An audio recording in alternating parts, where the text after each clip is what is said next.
का यूज बताने वाला हूं कि अंग्रेजी में हम जो वुड है, मॉडल भी बोलते हैं इसको और ऑक्सिलरी वर्ब भी बोल सकते हैं।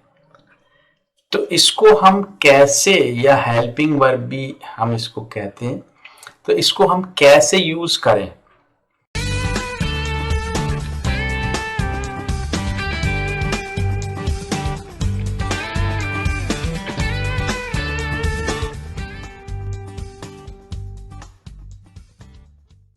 या कितने तरह के यूज होते हैं इंग्लिश में जो हम वुड को लेकर बना सकते हैं। तो हम यहाँ पे शुरू करते हैं। तो सबसे पहले मैं बता रहा हूं कि वुड को हम यूज कैसे करें इंग्लिश में, ठीक है। इसको थोड़ा बड़ा कर लेते हैं यहाँ पे। अब चलिए, तो फर्स्ट यूज ऑफ वुड, तो वुड का जो पहला यूज है वो मैं आपको बता रहा हूं। देखिए, बहुत इंपॉर्टेंट मॉडल है ये इंग्लिश में, और थोड़ा सा अगर आप इसको ध्यान से समझे, प्रैक्टिस करेंगे, then you will be able to use it very nicely and without making efforts. तो जैसे आपने एक यूज पढ़ा होगा, यूज टू, तो यूज टू को हम कब इस्तेमाल करते हैं वो मैं पहले बता देता हूं आपको।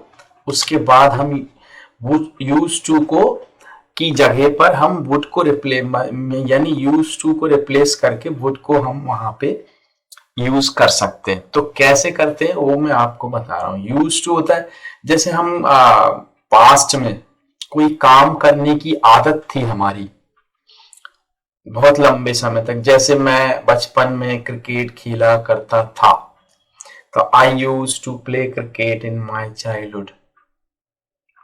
तो वो आदत बहुत लंबे समय के लिए थी, इसलिए हम उसको इस तरीके से बोलते हैं, ठीक है। अभी अगर हम इसको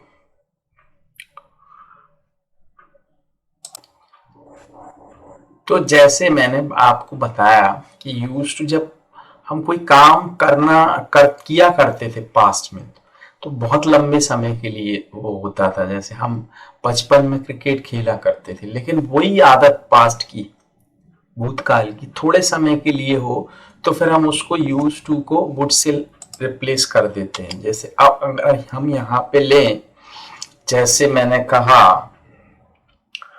कि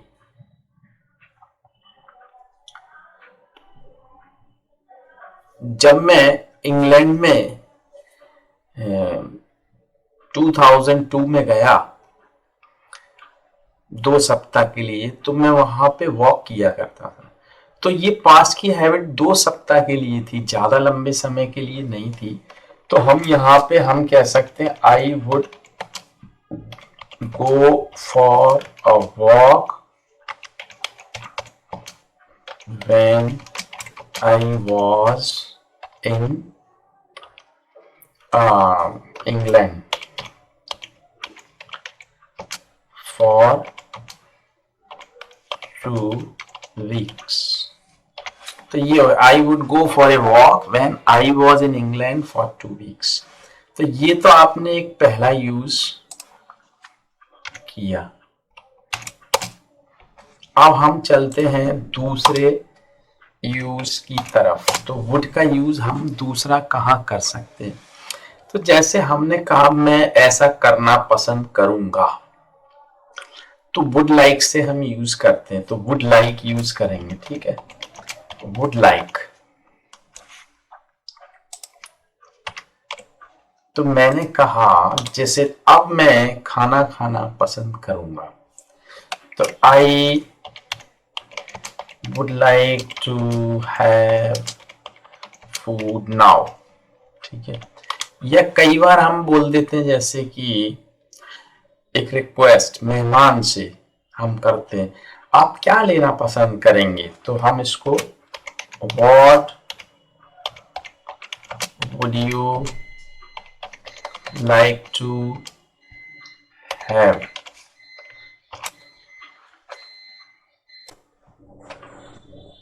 तो ये हुआ। तो हम अपने गेस्ट से पूछते हैं what would you like to have, तो वो भी बोल देते हैं कि मैं ये, जैसे आपने पूछा what would you like to have, a cup of tea और something cold like soft drink, तो आपने कहा I would like to have a cup of coffee और टी। ठीक है, तो नेक्स्ट यूज की तरफ चलते हैं, थर्ड। तो आपने देखा होगा थर्ड हम एक रिक्वेस्ट बनाते हैं, जैसे किसी से हमें कुछ कहना है, लाइक वुड यू प्लीज, जैसे हम बोले वुड यू प्लीज लैंड मी, तो लैंड क्या होता है, उधार देंगे क्या मुझे, तो would you please land me rupees x for 1 month, है ना। तो क्या आप मुझे इतने रुपए 1 महीने के लिए उधार दे देंगे, तो ये रिक्वेस्ट, ठीक है। अब इसमें हम चलते हैं, एक और होती है जो सबसे पोलाइट रिक्वेस्ट होती है इंग्लिश में, जिसमें हम वुड यू या वुड सब्जेक्ट माइंड और हेल्पिंग वर्ब, सॉरी आईएनजी वाला फॉर्म यूज करते हैं। मैं आपको एग्जांपल से बताता हूँ, जैसे आपने कहा, क्या आप, जैसे आप अपने पिताजी से आप बैठे हो, आपने पिताजी से बोलते, पिताजी क्या आप जरा पंखा चालू कर देंगे, तो पिताजी से जब आप बोलोगे तो बहुत पोलाइट हो गया, तो आप क्या बोलोगे,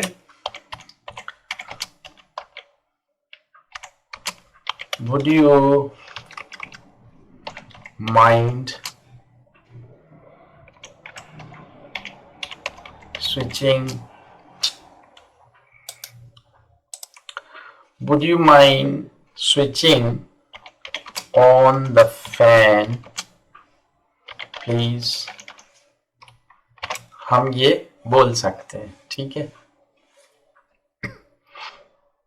would you mind switching on the fan please, तो ये बहुत पोलाइट रिक्वेस्ट होती। इसमें हम और भी एग्जाम्पल चाहें तो आप ले सकते हैं, जैसे आप खाने की टेबल पर बैठे हैं, बहुत सारे लोग और खाना खा रहे हैं, आपको नमक चाहिए पर नमक आपसे दूर है, तो आप क्या करोगे, would you mind passing me the salt please, इस तरीके से आप ले लेंगे। ठीक है, अभी हम एक कंडीशनल सेंटेंस को यूज करेंगे पास्ट में।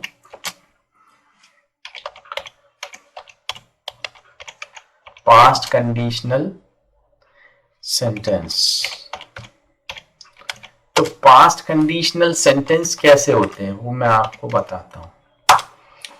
तो जैसे मैंने कहा पास्ट कंडीशन, अगर मैं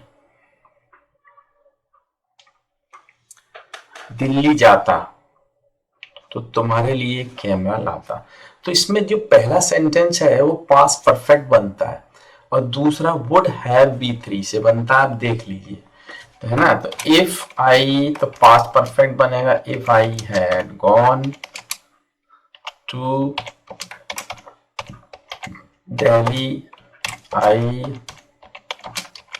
would have brought a camera for you.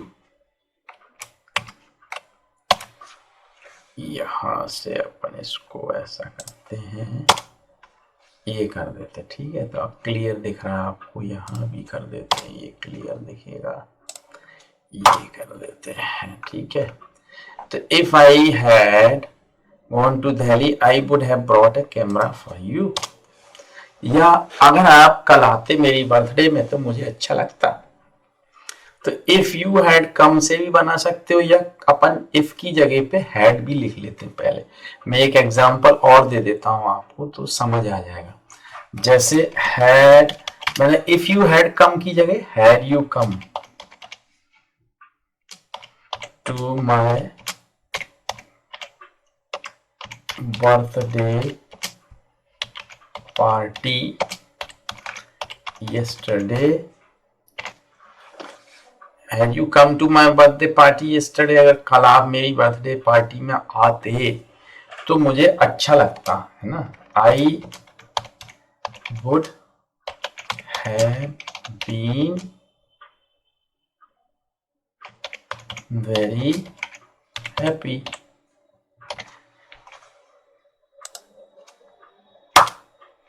तो ये इस तरीके से आप बना सकते हो। अब एक यूज और हम लास्ट करेंगे वुड का यूज, जो ऐसे कंडीशनल सेंटेंस होते हैं जो कभी सच नहीं होते पर फिर भी हम बोलते हैं, तो उनके लिए हम क्या करेंगे, उनके लिए हम सिंपल पास्ट बनाते हैं पहला सेंटेंस और दूसरा वुड वी वन से। तो कैसे, जैसे सच नहीं होते, वो हो किसी भी टेंस में, चाहे प्रेजेंट में हो, चाहे पास्ट में हो, चाहे फ्यूचर में हो। जैसे अगर मैं बोलूं अगर कमरे में शेर आ जाए तो सब भाग जाएंगे, तो ये एक फ्यूचर का है। या मैं पास्ट में बोलूं अगर कमरे में शेर आ जाता तो सब भाग जाते, तो ये सच नहीं हो सकता। अब ये किसी भी टेंस में हो, लेकिन बनाने का तरीका वही है कि पास्ट में बनेगा पहले past indefinite. If a lion came into this room all, तो ये मैंने बताया वुड और V one, all would flee, तो सब भाग जाते। तो ये मैंने आपको एक वुड का यूज बताया, आप इसे बार बार देखें, यूज करें, सेंटेंसेस बनाएं, कमेंट्स में लिखें, कोई प्रॉब्लम हो मुझसे पूछें। ये मैंने हिंदी में इसीलिए बनाया है जिससे कि जो स्टूडेंट्स को थोड़ी प्रॉब्लम होती है इंग्लिश में समझने में, तो वो हिंदी में समझ सकें। अगर आपको लगता है आप मेरे से इंग्लिश पढ़ना चाहते हैं, सीखना चाहते हैं, you may contact me. I have already given my email ID and Skype ID here in that video and below that video. You may contact me. Thanks for watching. Thank you.